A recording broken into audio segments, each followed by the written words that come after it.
গল্পের নাম ভালোবাসার কষ্ট। একটি ছোট্ট শহরের এক প্রান্তে বাস করত হাসান নামের এক সহজ সরল যুবক। পরিশ্রমী, সৎ আর ভীষণ রকম দায়িত্বশীল একজন মানুষ। দিনে রোদে পুড়ে, রাতে ক্লান্ত শরীর নিয়ে ঘরে ফিরত সে, শুধুমাত্র তার ছোট্ট সংসারটা বাঁচিয়ে রাখার জন্য। হাসানের সংসারে ছিল তার স্ত্রী নিশা আর একমাত্র মেয়ে তাজমিন, যার বয়স মাত্র 1 বছর। নিশাকে সে ভালোবাসতো নিজের জীবনের থেকেও অনেক বেশি। যদিও নিশা কখনো হাসানের ভালোবাসার মূল্য দেয়নি। ঘরের কোনো কাজেই তার আগ্রহ ছিল না হাসানের প্রতি কোনো আন্তরিকতাও। তবু হাসান সবকিছু মেনে নিয়েছিল, কারণ সে ভালোবাসতো নিঃস্বার্থভাবে। কিন্তু যা সে কল্পনাও করেনি, একদিন সেটা বাস্তব হয়ে ধরা পড়ল তার জীবনে। হাসান যখন দিনের পর দিন কাজ করে বাইরে সময় কাটাতো, সেই সময় তার স্ত্রী নিশা গোপনে জড়িয়ে পড়ে এক অন্য পুরুষের সাথে।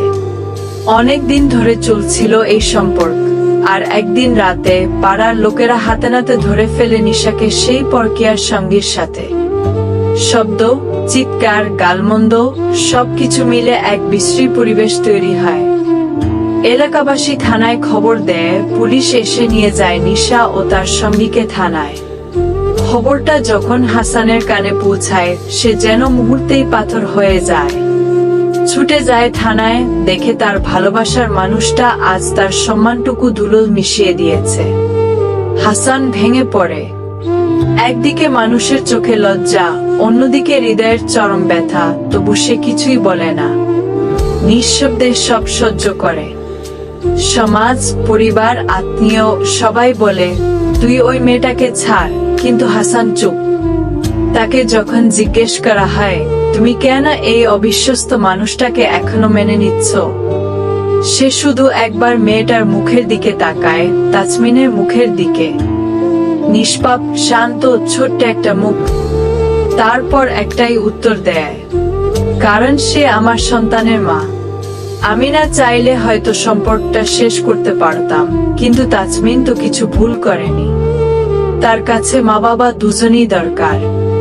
আমি কষ্ট সইব, লজ্জা সইব, কিন্তু মেয়েটাকে ভাঙা সংসার উপহার দিতে পারবো না।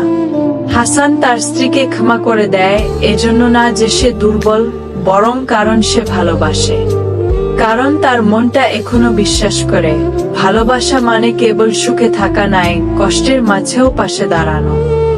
পরের দিন সকালে থানা থেকে ফেরার সময় রাস্তার পাশ দিয়ে হাঁটছিল তারা। নিশা চুপচাপ পাশে, একবারও চোখ তুলে তাকায়নি। হাসানের মুখেও কোনো কথা নেই, শুধু চোখের ভেতর জ্বালা। হাঁটতে হাঁটতে সে শুধু একবার বলে, আমি তো তোমাকে ভালোবেসেছিলাম। তুমি আমাকে না ভালোবাসলেও পারতে, কিন্তু এতটা বিশ্বাসঘাতকতা। নিশা উত্তর দেয় না। চোখের কোণে এক ফোঁটা অশ্রু। বাড়ির উঠোনে পা রাখতেই ছোট্ট মেয়েটা এগিয়ে আসে, দূরে বাবার কোলে উঠে পড়ে। হাসান তখন স্ত্রীর দিকে তাকায়, নির্বাক, কিন্তু চোখে একটা প্রশ্ন।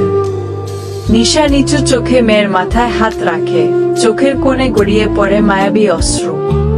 ঘরটার দরজা আবার বন্ধ হয়, এবার ভাঙা নয়, একটা নতুন শুরুর সম্ভাবনা নিয়ে।